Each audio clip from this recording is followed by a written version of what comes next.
अभी मैं जो बोल रहा हूँ ध्यान से सुनना। आई एम टेलिंग यू दी सार कि अपने क्या क्या गलती कर रहे हैं लॉ का कॉपी में, हम कैसे अपने मार्क्स इंप्रूव कर सकते हैं। ये दम क्रक्स है, अभी भी सुन लो, एग्जाम के पहले भी एक बार सुन लेना।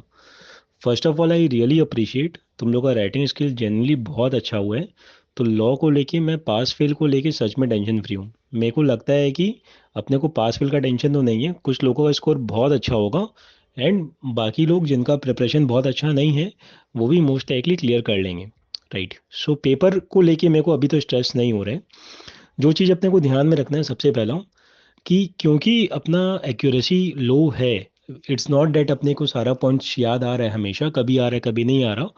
तो मैं बोलूँगा, आई विल रिक्वेस्ट कि अपने को अटेम्प्ट जो है वो मैक्सिमम करना चाहिए। अपने को अटेम्प्ट 80-90 से कम तो नहीं करना चाहिए, लोअर साइड में 80, अपर साइड में अपने को 100 का कोशिश करना चाहिए। And we shouldn't carried away कि कोई अपने को बहुत अच्छे से आता है तो बहुत ज़्यादा लिख दिया और फिर बाद में कम लिख रहे हैं, वैसा नहीं।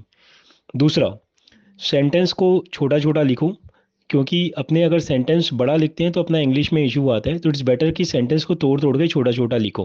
राइट। जितने भी की पॉइंट्स है, हेडिंग है, सब हेडिंग है, उनको क्लियरली लिखो, 1 2 3 4 करके।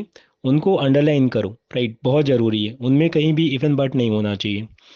फिर उसके बाद जब तुम कंक्लूड कर रहे हो, राइट, लास्ट में केस स्टडी के केस में, तो कंक्लूजन में ना सिंपली यस नो मत लिखो। Write the statement, then fact को कंक्लूजन के साथ ब्लेंड करके लिखो। अब बहुत जन फैक्ट में पूरा रामायण लिख दिया, ऐसा मत करो। फैक्ट को 2 3 लाइन में लिखते हैं, फिर प्रोविजन के साथ मिला के 2 3 लाइन में कंक्लूड कर देते हैं। That will do. राइट।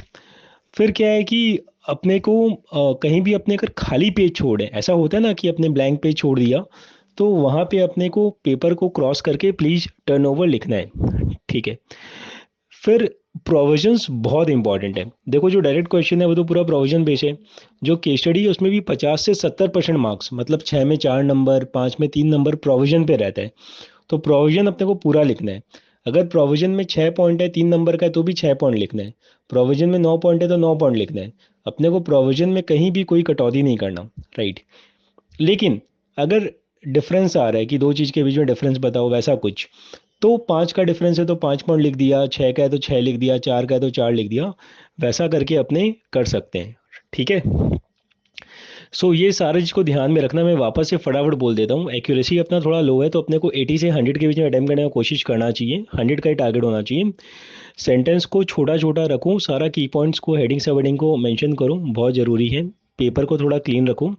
अगर अपने को, अच्छा एक और बात, अगर अपने को मानो कि कोई केस स्टडी नहीं आता बट तुमको यस नो पता है कि फाइनली क्या होगा, तो तुम उस यस नो के बेसिस पे प्रोविजन ड्राफ्ट कर दो, then you write the fact, then you conclude. तो वैसे करके भी अपना मार्क्स आने का चांस बन जाता है। ठीक है।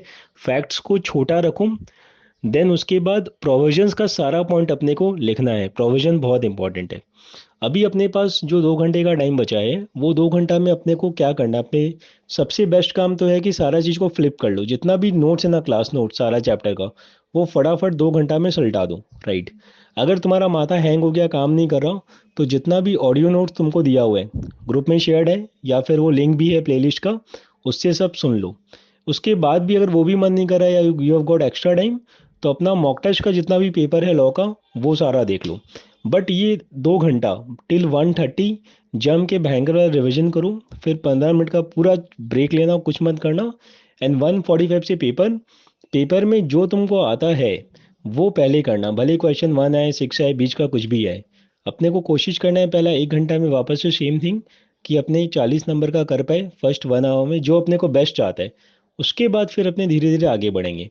अगर अपना शुरू में आंसर्स अच्छा होगा, तो एग्जामिनर जो है वो अपने को लेके पॉजिटिवली बायस हो जाएगा। सो अपना मार्क्स बढ़ने का चांस बढ़ जाता है। सो वो अपने को ध्यान में रखना है। ठीक है। सो पेपर अच्छा जाएगा, रेस्ट एश्योर्ड, तुमने अच्छी पढ़ाई की है। Wish you all the best.